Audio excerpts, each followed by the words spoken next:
not a long game, so if you just want to talk about All it. right, and I'm reviewing for both colors or just white? Yeah. Yeah, because it'll be for both players to see. Okay, so am I good to start? Yeah. Oh, yep. Yeah, you're all set. Cool. Okay, so reviewing for both players at a 10Q level. Okay, so starting off, when we're playing this move, this one's considered a little bit not good because we want this one. The difference is actually because black can approach. So if we look at what white wants an enclosure. Fourth line, come down to the third line, make a shamari, make a base, make a really nice corner enclosure. So black wants to stop that. So we approach from this side. But in this case, we have support when we approach. But if we were on the other 3-4 point and approached, you can see that we actually won't have support. And if we were to get support, then we would break our combination and have a cross Duseki, which is just a different thing entirely. But if we play this one and our opponent plays our normal move and then we play our move, our opponent has to approach on the side that we control instead of approaching with support. So we consider this opening at this 3-4 point bad fighting spirit because it's a little too easy for your opponent. Awesome. Okay. Thank you. All right. Do you know Josekis? I don't know any. Nope. Okay. So going into single digit Q, I highly advise you to learn at least some simple Josekis. When I teach Josekis, I usually recommend at least 4 starting Josekis, 2 for each direction of play. So let's assume we have the A side and the B side. We have 2 directions, okay? And we want to say which direction of play do I want. And for that one, we just decide which one's the most open side. So imagine we don't have that approach down. The top side is slightly wider than the right side. So we can say the top side is the direction of play. Okay, so once we decide that, we just pick the wide side, or maybe there's something interesting or whatever we want to do. We just pick whichever side we want. We want to decide then if we want a low response or a high response. So the most common, and the ones I would learn first, is the low 1-space pincer and the high 2-space pincer for the B side. For the A side, I think a very simple one would be a diagonal or a nice move. Either of these are really simple. And then for the low, let's just say a diagonal. For the low, I would just say make a base, 2-space jump. Okay, super simple. You can also kick and then make a base. So let me go through a couple variations. So like if I kick and I jump, I make a base, and I'm on the right side and I'm low. If I go here, let's say black just plays something simple, and let's say he just makes a base. Then I can actually leave because I have the kick, or I can continue on and make a base here or here, just depending on what I want to do. And then I could pincer. This one's more complex, but these are the ideas that I would start with. Is you want to start with a low and a high for each side, and just start with 4. Right? You don't need to overwhelm yourself with hundreds of Josekis. Just start with 4 basic ones. I want you to have 1 Joseki for low, 1 Joseki for high for each direction. And that way you can start somewhere. And then you can always build off of it. But having no Joseki knowledge going into single digit Q is going to really hurt you in the opening. Mm-hmm. Okay. So that is that. I won't go into a Joseki lecture right here. I'll just tell you where to start. Do you have access to Joseki dictionaries? I think might have a couple saved, just free ones, like links and stuff. So yeah, OGS has a Joseki dictionary. There's also There's also josekipedia.com. Okay. These are 2 free ones and easy to use. And then of course you can always ask people to show you some stuff. But that's what I would start with. Just 1 low and 1 high for each direction of play. Okay. Now let's talk about what we want out of a Joseki and why I think this one's questionable. Let's assume I didn't know any Joseki. I would still probably find this move because in the opening, what I really want to think about is bases and big moves. Okay. So right now I want to say, okay, my opponent approached. Well, I want to approach. I want to play big move. Okay, but maybe that's a bad idea. Why is it a bad idea? Because our opponent can lean on us, and then let's say we play another big move, and then maybe we can die in the corner, or he comes back and attacks us somewhere else. And getting attacked is not good because getting attacked is a negative exchange rate. It means our opponent will force us to respond, and they will get more than us in this local situation. So we sort of think, okay, if I can't go somewhere else, then what do I need to prevent this negative exchange rate? Well, we need safety. And what is safety? A base. We get a base. Let's say our opponent just gets base. Let's assume we know no Joseikis. I get a base, my opponent gets base. Well, now I can go somewhere else. Now I'm okay. And that's kind of what you're doing with Joseikis, is settling in an efficient way and then going somewhere else. Okay. So as you learn Joseikis, you'll learn like some are Sente, some are Gote, and you want to take that into account. But for now, just start with I want to settle in this area and then go somewhere else. So settle and then big move. So this one I think is a little bit far. So later, maybe not right now, but later, let's say black wants to come on the right side. Let's say the right side becomes the biggest framework later. Well, he can come in right here by taking your base. And you can't really attack him. Let's say the normal attack is to cap or something. Well, you can't do that because your corner's weak.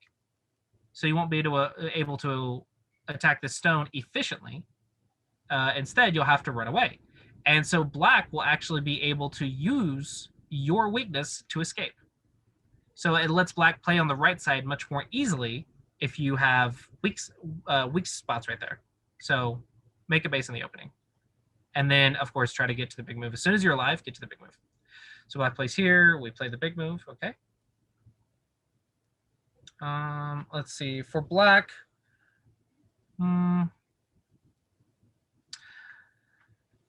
this one probably feels a little bit slow for black.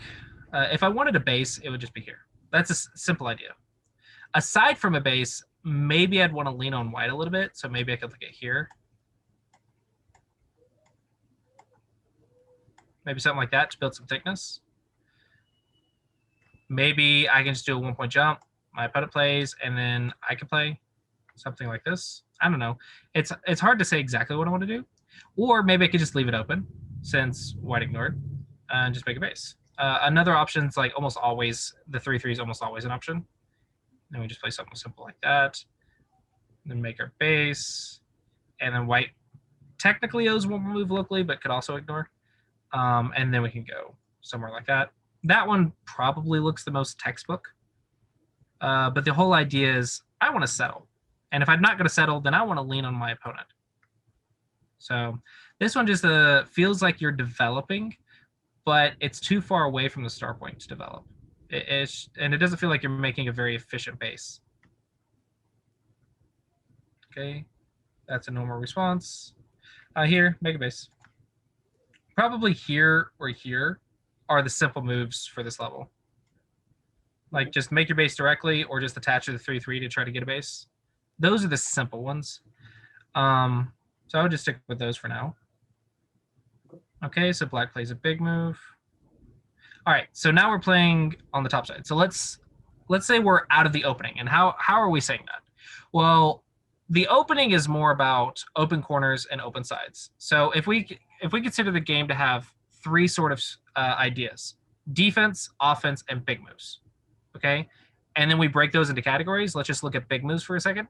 Big moves is open corners, open sides, largest framework, and then Yosei.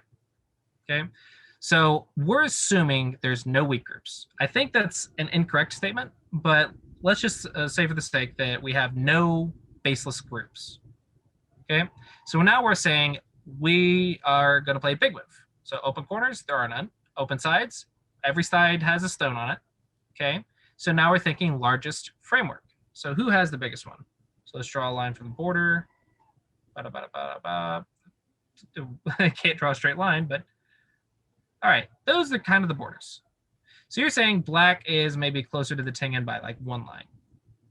Okay, so you say black's is bigger. Okay, perfectly fine. So now we're saying, okay, black's is bigger. So what are our options to play on blacks?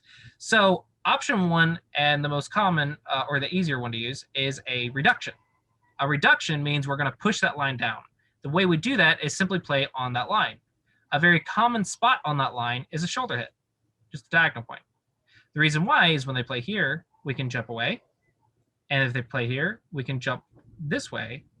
And that way, even if we get cut, we can still break into this area quite a bit. And we're getting out very quickly. So we can run away very easily with one space jumps. So it's very easy to use. So playing shoulder hits on that line is a common way to reduce. But you decided that you wanted to go past the line. So anytime we go past this line right here, this line of influence, we consider that an invasion.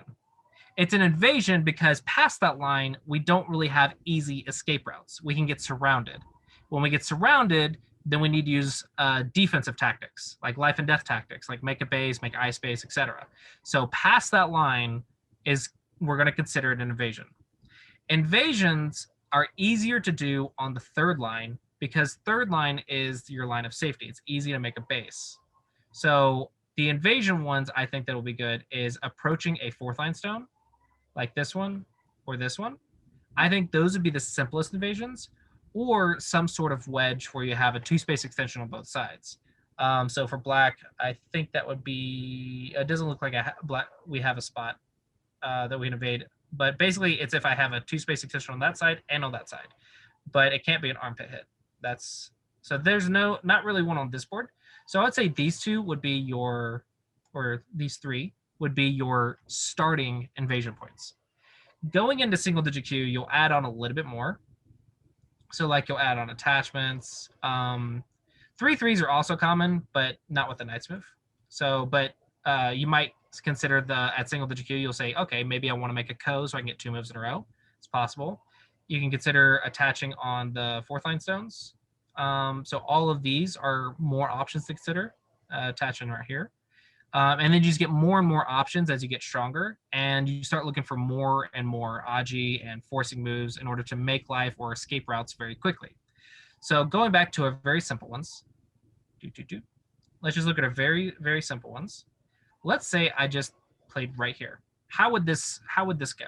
Well, step 1 of attacking is going to be take the base. Boom, take the base, unsettle.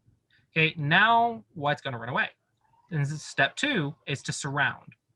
Okay, so we try to surround and profit. But actually, if you notice, when you play 1, 2, and 3, you actually also took black space. So remember, black didn't make a 2-space extension. So as soon as black tries to start surrounding you, maybe you'll play a slide really quick and take black's eye space, or maybe you'll even consider disconnecting him. So that way you can run away while attacking. Or maybe you just keep running away, and then eventually black, after you survive, maybe black just doesn't have any eye space. So this would actually make it a lot easier to play if we're thinking about unsettling our opponent while running. So this threatens black while also letting you run away, kind of almost in Sentai. If black tries to prevent that, let's say black just says, I'm going to make my base, does something like this. Well, then you can make your base. 2 stones jumps 3, you're on your opponent's side, you settled very easily, it's very nice for you. If he tries to surround you before unsettling you, well, then you just make a base. Super easy base, super easy eye space, easy life. But if we invade on the fourth line, then we're still behind that line of influence, so it's still a little bit dangerous for us. And then let's say for black, let's see what black does.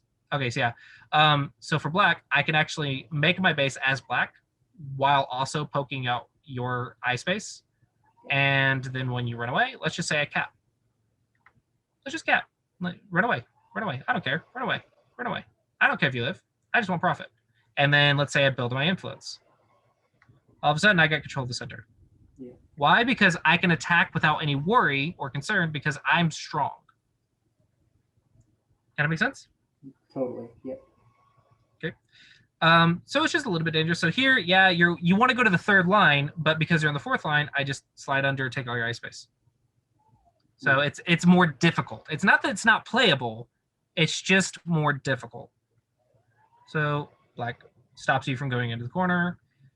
Okay, so you run away. And now black leaves. I don't know if I agree with leaving right now. White is very eyeless at the moment, because if we just imagine a black stone right there, white has no eye space.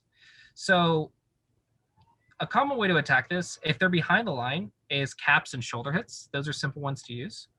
There are more complex ones, but caps and shoulder hits is what I'd start with. So let's just say, run away. Caps, cap, knight's moves are also common. Just run away. Just run away. I don't care. Be consistent with the direction. Just run away. Boom, I'm alive. I don't care. And then you have the largest framework. Okay, now the attack's done. Go to the next largest framework. It's yours. So build it. The common way to build, caps and shoulder hits. So cap. Look at that. Nice profit for black. Attacking is the most positive exchange rate you can do in Go. So if you were to say that big moves are the most valuable thing, that's completely wrong. Because let's ask ourselves, how do we win at Go? Is it making 100 points? No. It's making more points than your opponent. In other words, you don't care about how many points you get. You care about how many points you get compared to what your opponent gets. In other words, the exchange rates. So in Go, when you play a big move, and let's say I play a big move, okay? I play the exact same one. It's the exact same shape. It's an equal exchange rate, okay? So yes, big moves are valuable, but I would consider big moves more about getting control of an area to say, I'm going to make more than black in this area, and over here, black's going to make more than white in this area. So we're looking at exchange rates. Okay, so let's say trading big moves is an even exchange rate if both players are equally skilled. And so in theory, big moves are equal. But I want to gain a lead. How do I do that? Well, let's say I threaten to kill something. Let's say I'm threatening this group right here. If white just makes a big move and white dies, well, these stones right here will reduce your area and I get this area. So dying is worth like double because of the dead stones. So dying isn't good. So we always defend that. Okay, so I defend, blah, blah, blah. And let's just say this was only worth 1 point. Okay, let's say this was just 1 point. Doesn't matter. 1 point. And white got 0. Okay, as long as we make more than white in Sente and then go play that big move again, we're ahead by whatever this exchange rate was. That is why attacking is so valuable. So attacking is how you gain a lead. Defense is preventing your opponent from attacking you and making a positive exchange rate. Attacking is how you gain the lead, though. But you want to be clever about it and attack and still get to the big move. Because if you attack in Gote and your opponent gets 2 big moves, then the exchange rate's not good. So for black, I think you should have attacked this first. Since it's unsettled, it doesn't have a base. I think pressuring that would be nice. But this is okay. It's not like it's a bad move. You still got value from it, but you want to think positive exchange rates if possible. I'm gonna go in there and be back. Love you. Okay. Okay. So now white goes in. So now you're saying the left side is the next largest framework. Okay. Bada. We're on that line. So you played on that line. You said, I'm going to push it down. Okay. Shoulder hits are a little bit more common and easier to use. So shoulder hits be nice. And shoulder hits also, if they just block, can allow you to build the center area. So in other words, you limit their potential, their growth, while also building your own potential on the outside. So reductions are very nice. Here's the problem, though. Reductions, technically speaking, are weak groups, are baseless groups. We can have one weak group and handle it because we can play one move. Your opponent attacks you, you defend it. We can deal with one weak group. It's not that hard. The issue is when we have 2 weak groups. When we have 2 groups without a base. Now, that's a situation that we can get in a lot of trouble. Let's say our opponent says, I'm not going to defend these points. I'm going to sacrifice these points to get the influence. So I'm going to kick you out. Let's just cap, make you run away. Play defense. Okay, let's say you just make a bamboo joint, whatever, defense. Something simple, something basic, something that gets you to run away.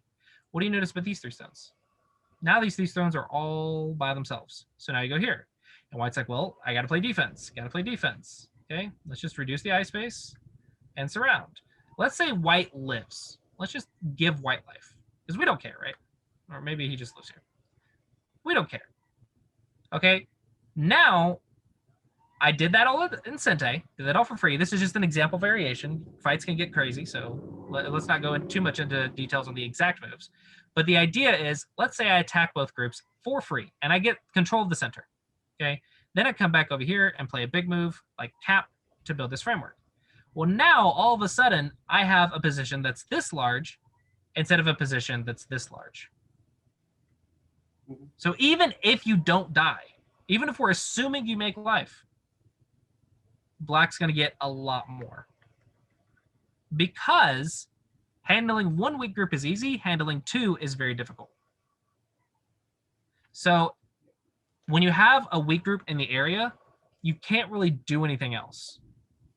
Because if you don't play defense and you just leave it, everything that your opponent does in this area of the board is going to be an attack. It's going to affect either severely or lightly. It'll affect your weak group because the more black stones that happen in this area, the weaker and weaker you get. Does that make sense? Gotcha. Yes, it does. Yep. All right, so hopefully that explains why I don't like this move, because black's just defending the points when there's two weak groups and behind his line, or his or her line. Yeah, well, that's not a line. Yeah, there's that line. There's two weak groups that are not connected. So black should have attacked right here. All right, so you're running away. Yeah, there's not really a better move. There's no way to connect these two in one move. So there's not really a better move.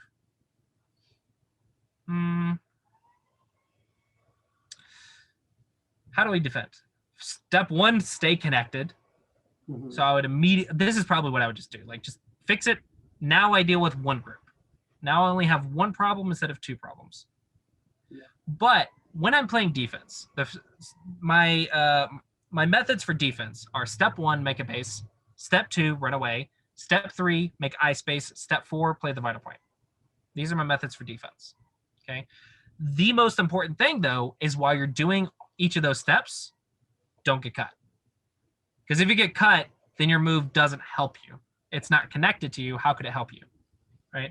So when you're playing something like this, if this is not some sort of sacrifice play or something, then I'm just going to cut. Knight's moves are not good for defense because they're not connected. So if I play right here, how did the A stone help the B stones? Mm-hmm. Okay. So when you play defense, stay connected and base, run away, eye space, vital point. Mm-hmm. So black's playing a little bit passive. So if I had advice for black, it would be how to use your influence to attack your opponent.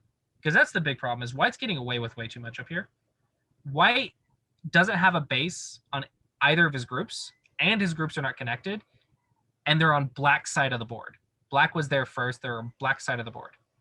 And yet white is not getting attacked. There's no, there's some negative exchange rates, but it could be so much more severe. And it looks like black's defending. So yeah, you should be surrounding. This cutting point is a ladder. I do have a rule that says always, always, always check the cutting points. Okay. So I feel like I'm going maybe too long on this one game. So for this game specifically, I would say the things to take from it are understand bases, learn some basic Josekis, and understand attacking groups in your area of control, like behind that line. Understanding that line and attacking things that don't have a base, and just surround them and make a positive exchange rate. Does that make sense? Totally. Yeah. Thank you so much. Yep. Awesome. Do you have any questions about this game? No. Thanks a lot. I didn't know you were doing the review. I'm a big fan. Thanks a lot. That's awesome. Oh, awesome.